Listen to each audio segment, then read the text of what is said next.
Neng? Enggak, saya mau ngeliat malaikat aja. Ngeliat malaikat jadi nggak perlu dibius, dibedah nggak sakit. Neng nggak sakit? Enggak, kenapa? Ngeliat malaikat mana? Ya Pak Dokter. jadi lebay gitu ya. Dokternya langsung pingsan. Ini kalau duduk di masjid nggak sengaja aja Allah kasih rahmat, karena tempat yang paling Allah suka di muka bumi itu masajiduha.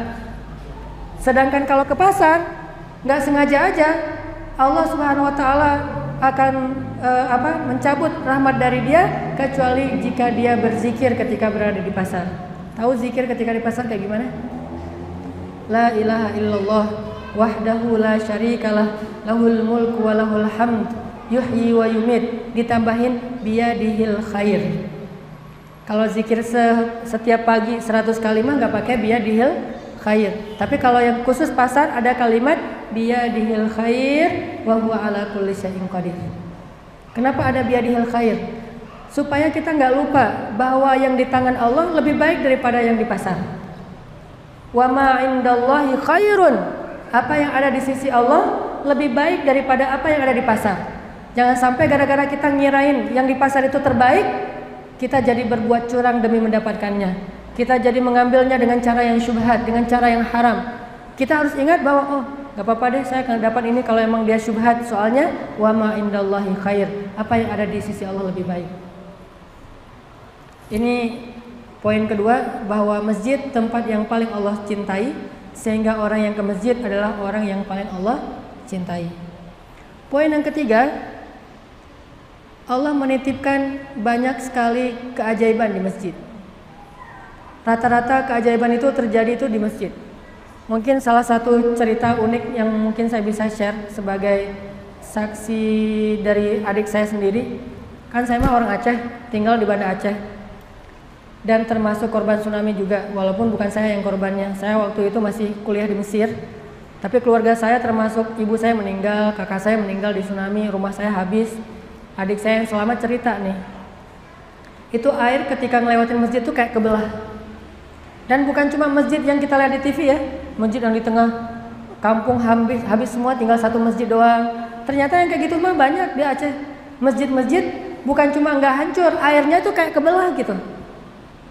Kalau misalnya rumah bukan cuma airnya kebelah, digulung sama air. Bahkan di perumahan saya itu, mungkin Kemal tahu tuh, di daerah Ajun, di perumahan saya tuh ombaknya tuh baru pecah. Jadi naik, pecahnya itu di rumah saya, di komplek rumah saya. Itu jarak dengan lautnya sekitar 7 kilo. Dan tinggi air kata adik saya sekitar 25 meter sampai 30 meter tingginya air. Tinggi banget tuh airnya. Kalau yang kita lihat di lantai satu rumah yang ada di video itu mah airnya udah surut. Kayak gitu tuh. Tinggal satu lantai rumah, lantai kedua nggak kena. Kalau pas awal-awal naik, itu pohon kelapa tuh tenggelam. Pohon kelapa di Aceh kan tinggi-tinggi. Pohon kelapa pantai soalnya itu tenggelam kata adik saya. Dan suaranya tuh kayak suara letupan-letupan, kayak ada yang nabrak-nabrak dinding pecah gitu. Dari kejauhan mereka kira itu angin. Adik saya lari duluan, kan dia laki-laki, cowok lari duluan. Ibu sama kakak saya ketinggalan di belakang karena perempuan. Pas dia udah lari duluan, dia ingat ibu, balik lagi. Emak ketinggalan, akhirnya dia balik lagi. Harusnya dia mungkin gak akan gulung ombak kalau dia lari duluan, tapi karena ingat emak sama kakak, dia balik lagi. Pas balik udah kelihatan airnya hitam, tinggi, naik. Kayak ada gedung yang datang tinggi banget gitu, sampai kayak menutupi matahari, saking ada kayak ada bayangnya. Karena udah gak mungkin lagi lari dan airnya cepet banget, akhirnya adik saya, kakak dan ibu tuh pegangan tangan menghadap ke air, jadi kayak film gitu. Dan kata adik saya benar-benar pegangan tangan. Kita pegangan tangan, udah nggak niat lari lagi, udah nggak mungkin lari, udah zikir-zikir. Pas kena air, kegulung kayak blender gitu di dalam air, kerasa gitu. Kelepas tangan ibu dengan kakak, adik saya di tengah kelepas. Pas udah kelepas, udah nggak tahu apa-apa lagi. Tiba-tiba adik saya pingsan, sadar-sadar udah nyangkut di atap rumah orang. Itu yang membuat dia selamat. Tapi punggung dia kebelah, kaki dia ininya habis ke baret gitu dengan seng atau balok atau apa, pokoknya kebelah aja sampai kelihatan tulang. Di sini juga kelihatan tulang, cuma alhamdulillah selamat. Sekarang tinggal di Riau, udah punya pesantren, udah jadi kiai sekarang gitu. Nah, ibunya sama kakak udah kegulung, udah terblender gitu. Pas udah air surut ternyata ketemu di di halaman rumah nyangkut kena pohon, akhirnya nggak sampai ke bawah air dan dikuburkan secara massal. Dia cerita pas kejadian itu, saya punya adik dua-duanya korban tsunami, tapi selamat dua-duanya. Yang satu udah lari duluan, yang gede mah lari nggak balik. Kalau yang kecil lari balik lagi nih, yang gede lari aja, lari sampai ke masjid. Kata dia, saya heran ngelihat, ketika saya lihat di masjid, airnya tuh sampai di masjid tuh nggak masuk ke masjid, ngebelah gitu airnya tuh. Allah kasih mujizat, sehingga beberapa masjid memang benar-benar seolah-olah nggak kena tsunami sama sekali, padahal bangunan di sekelilingnya tuh habis semuanya.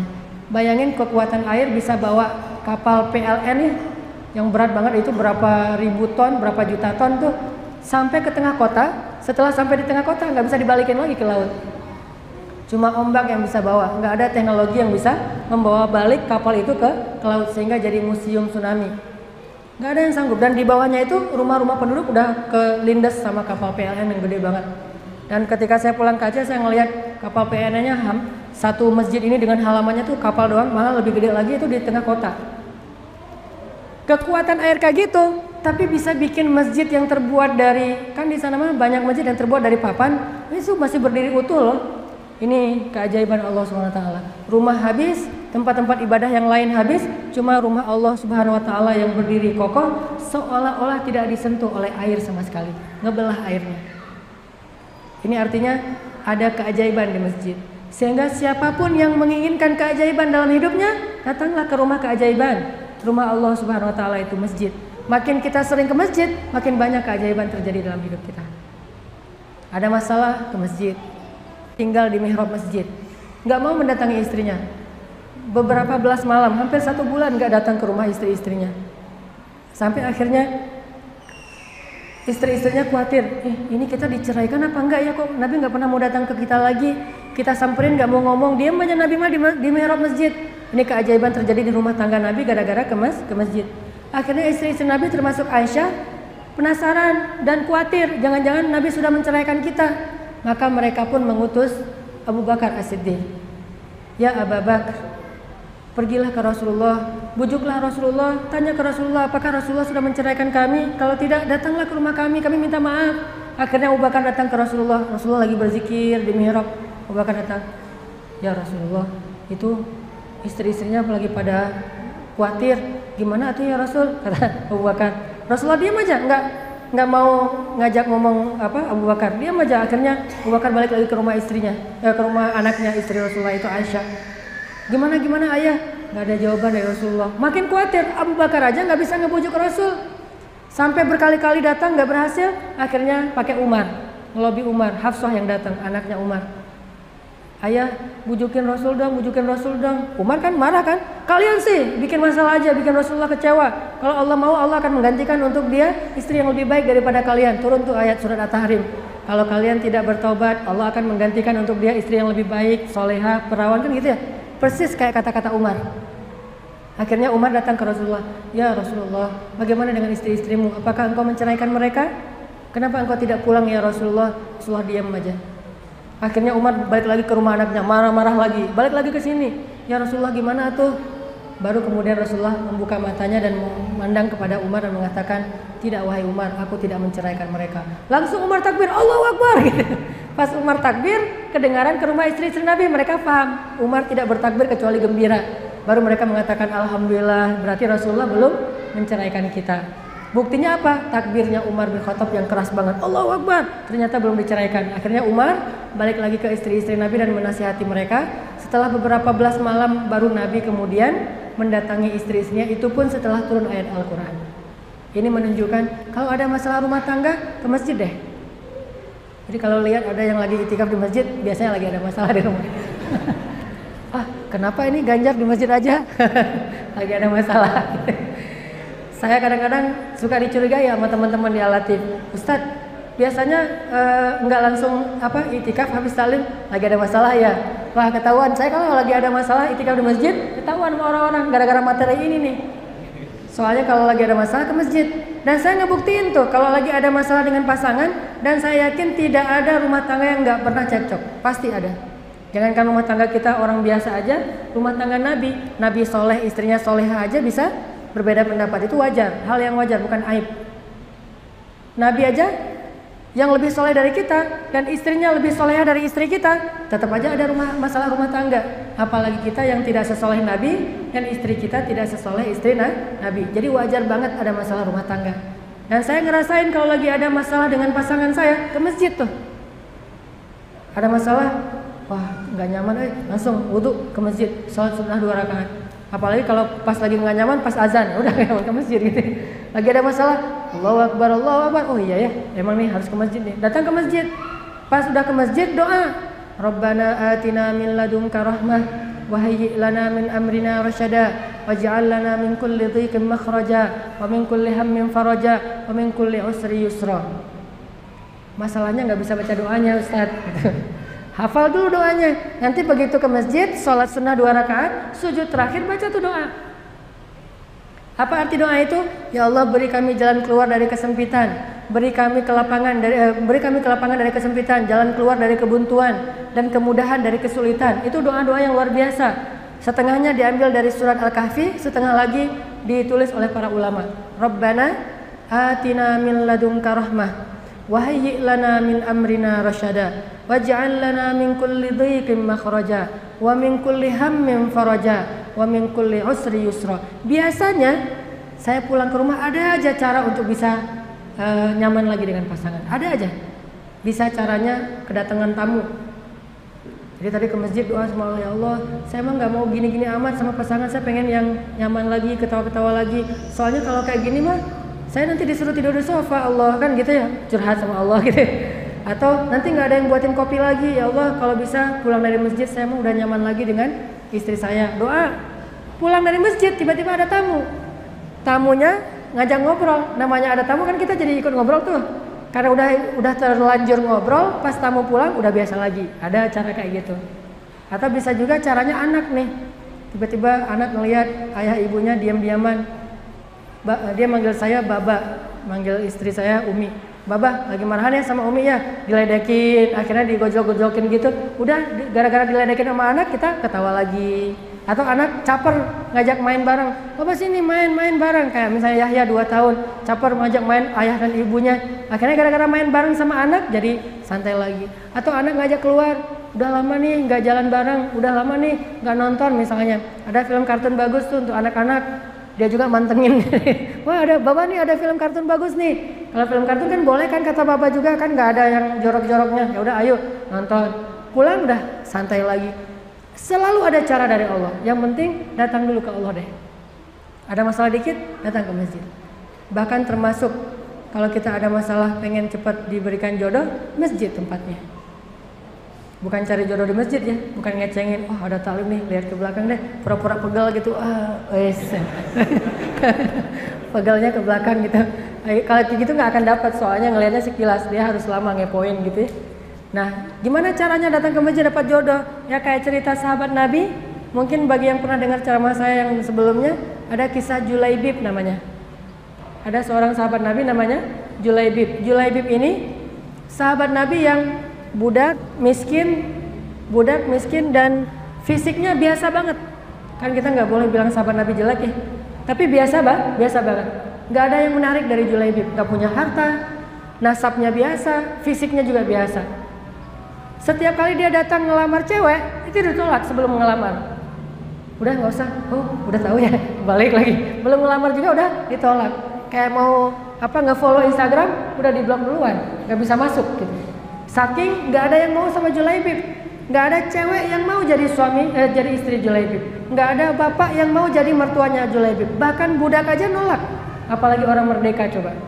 Akhirnya karena berkali-kali ditolak, Julaibib sedih, balik ke masjid, duduk aja di masjid ngelamunin, kok nasib saya gini amat ya, orang semuanya punya pasangan, kalau lagi malam mingguan jalan berdua, saya mah sendiri aja misalnya ya. Ini jadi nelangsa gitu.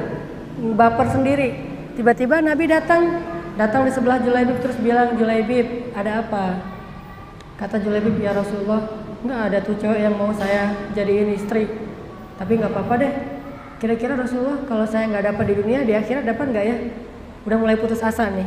Kalau nggak dapat di dunia, dapat nggak di akhirat? Jadi kalau ada teman ngomong kayak gitu tuh ciri-ciri udah putus asa. Udah sering ditolak kali ya. Ya udah deh, saya mah nikahnya di surga aja.